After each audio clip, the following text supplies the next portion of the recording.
आज आपण मटर पनीर बनवणार आहोत। पण त्या मटर पनीर मध्ये आपण कांदा किंवा लसूण वापरणार नाही आहोत। बिना कांदा लसणीचा आपण मटर पनीर बनवणार आहोत। त्यासाठी मी घेतलेले पदार्थ आहेत आता मी लसूण, हे आलं, मिरची, टोमॅटो आणि काजूगर याची मी आधी प्युरी करणार आहे।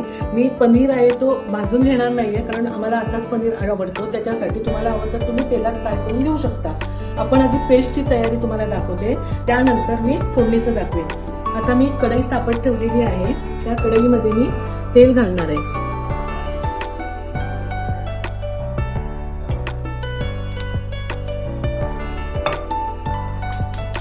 कढईमधलं तेल तापल्यानंतर आपल्याला हे आलं आणि मिरची टाकायची आहे, टोमॅटो टाकायचा आहे आणि काजूगर टाकायचे आहे।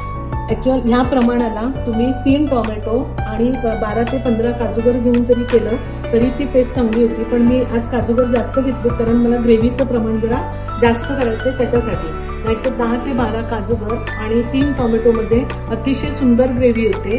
2 मिरच्या घ्यायच्या आणि आल्याचा एक छोटा तुकडा घ्यायचा। पण मला ग्रेव्ही हवी असल्या कारणाने मी काजूगर आणि टोमॅटोचं प्रमाण जास्त घेतलेलं आहे। आता आपण त्याच्यामध्ये हा टोमॅटो टाकलेला आहे।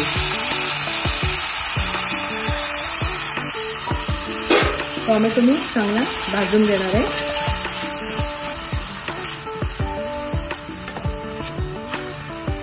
त्यामध्ये मी लगेचच काजूगर पण घालत आहे। हा एवढा काजूगर मी जास्त ग्रेव्हीसाठी टाकला आहे। हे आता आपलं तयार झालेलं आहे, मी साईडला काढून घेणार आहे आणि थंड झाल्यावर आपण त्याची पेस्ट करून घेणार आहोत आणि त्यानंतर मी तुम्हाला पुढची कृती दाखवते। मटर पनीरची पुढची कृती दाखवते। मी तुम्हाला मगाशी मिरची, आलं, टोमॅटो, काजूगर ह्याची आपण ही आता पेस्ट करून घेतलेली आहे। मी याच्यामध्ये आता थोडंसं तेल टाकणार आहे आणि आपण त्याच्यामध्ये थोडं तेल आणि थोडंसं तुपाचा वापर करणार आहोत।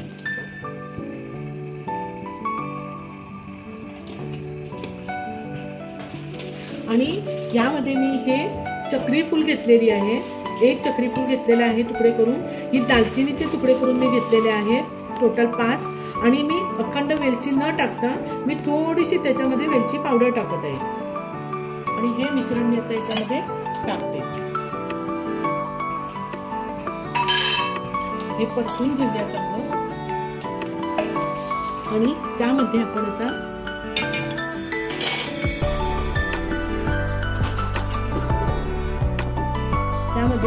आता ही थोडीशी मिरची पावडर टाकणार आहोत, कारण त्याचा अतिशय छान कलर येईल आपल्या पनीरला, म्हणून मी टाकली आहे। त्याच्यानंतर त्यामध्ये आपण ही केलेली पेस्ट टाकणार आहोत आणि ती पेस्ट आपल्याला चांगली भाजून घ्यायची आहे।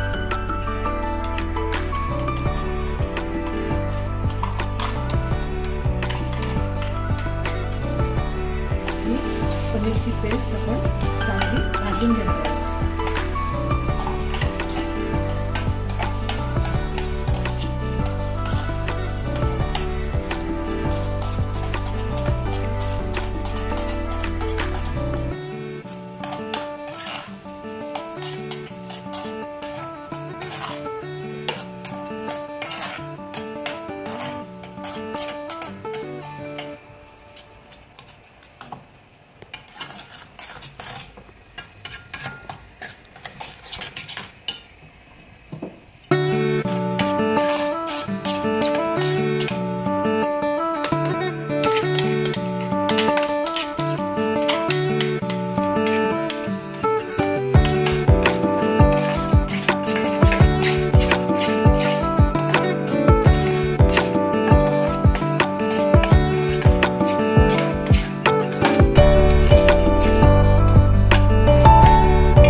पनीरची ग्रेव्ही आपली तयार झालेली आहे. त्यामध्ये मी आता जिरा पावडर घालत आहे. थोडी जिरा पावडर घालत आहे. जिरा पावडर आपण त्यामध्ये मिक्स करून घेऊ. आणि आता मी हा पनीर फ्राय केलेला नाही आहे. मी हा पनीर असाच टाकते. पनीर आपण त्याच्यामध्ये टाकून मिक्स करून घेऊ.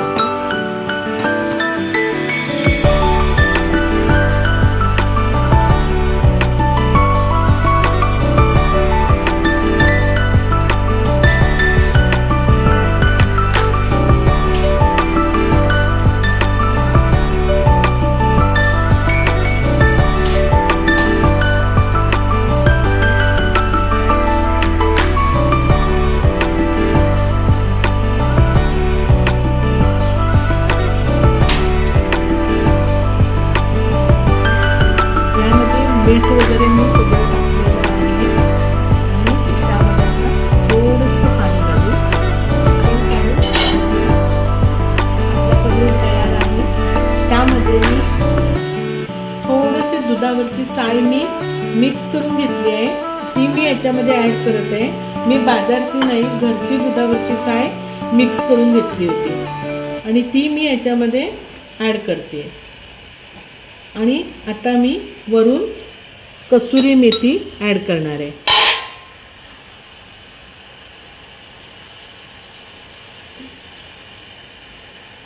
थोडी कसुरी मेथी ॲड केली. परत आपण मिक्स करून घेऊ.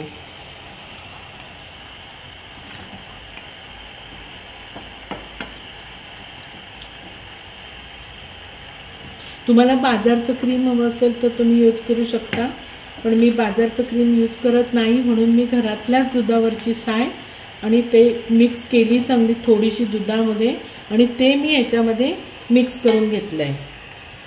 आता हे परत आपण 5 मिनटं झाकण ठेवून देणार आहोत. कोथिंबीर आपण लगेच टाकायची नाही, कारण आपण त्याच्यामध्ये कसुरी मेथी टाकलेली असल्या कारणाने कोथिंबीर नंतर टाकली तरी चालेल. ती सुद्धा तुम्हाला हवी असेल तर, नाही टाकली तरी टेस्ट छान लागते.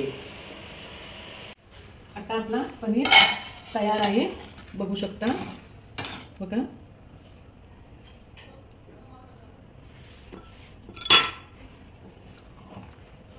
पनीरची रेसिपी तयार आहे. आता आपण हा थोडासा टेस्टिंगसाठी देऊया.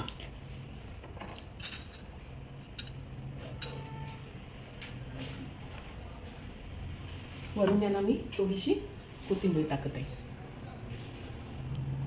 आणि आता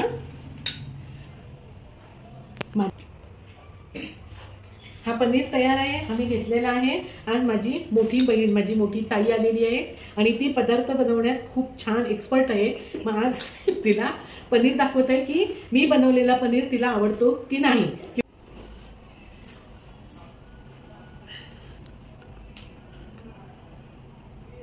अतिशय सुंदर झालेलं आहे आणि लसूण आणि कांद्याशिवाय मी आज पहिल्यांदा खाल्लंय आणि खूप सुंदर लागतंय.